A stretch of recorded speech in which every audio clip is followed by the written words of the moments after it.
নিরামিষ দিনে একঘেয়ে পনির না বানিয়ে অন্য কিছু ট্রাই করতে মন চাইলে এই রেসিপিটা বানিয়ে দেখতে পারো। খুব কম উপকরণ লাগে বানাতে আর সময়ও লাগে একদম অল্প।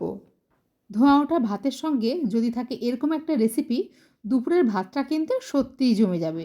তার জন্য প্রথমেই যেটা করতে হবে, দুধটাকে কাটিয়ে ছানা বানিয়ে নিতে হবে। আমি এখানে 1 লিটার গরুর দুধে অল্প ভিনিগার মিশিয়ে সেটাকে কাটিয়ে নিয়েছি। এখন কিন্তু ছানা থেকে ভালো করে জলটা ঝরিয়ে নেব। চাইলে তোমরা এখানে পনিরের ব্যবহারও করতে পারো। ভিডিওটা ভালো লাগলে অবশ্যই একটা লাইক করো, চ্যানেলটাকে সাবস্ক্রাইব করে পাশে থেকো। এখন দিয়েছি বেশ বড় চামচের 2 চামচ পরিমাণ পোস্ত, একটা ছোট নারকেলের আধমালা নারকেল নিয়েছি, 3টে কাঁচা লঙ্কা দিয়েছি আর দিয়েছি 1 চামচ সাদা সর্ষে। এখন সব কিছুকে বেটে নিয়েছি। ছানার সঙ্গে সমস্ত কিছুকে খুব ভালো করে মাখিয়ে নেব। দিয়ে দিলাম পরিমাণ মতো নুন আর একটুখানি চিনি।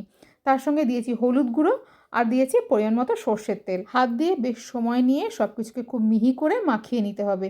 যত ভালো করে মাখানো যাবে তত কিন্তু পাতুরির টেক্সচারটা ভালো আসবে।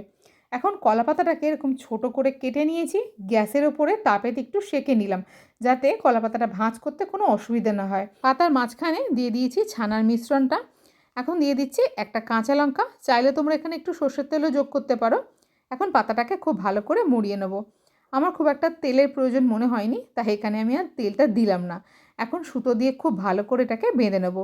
এদিকে তাওয়াটাও কিন্তু বসিয়ে দিয়েছি। তাওতে তেল দিয়ে দুটো পিঠ বেশ লাল করে ভেজে নেব। চাইলে তোমরা কলা পাতার বদলে লাউ পাতাও ব্যবহার করতে পারো। এখন ঢাকা দিয়ে 10 মিনিটের মতো রান্না করে নিয়েছি।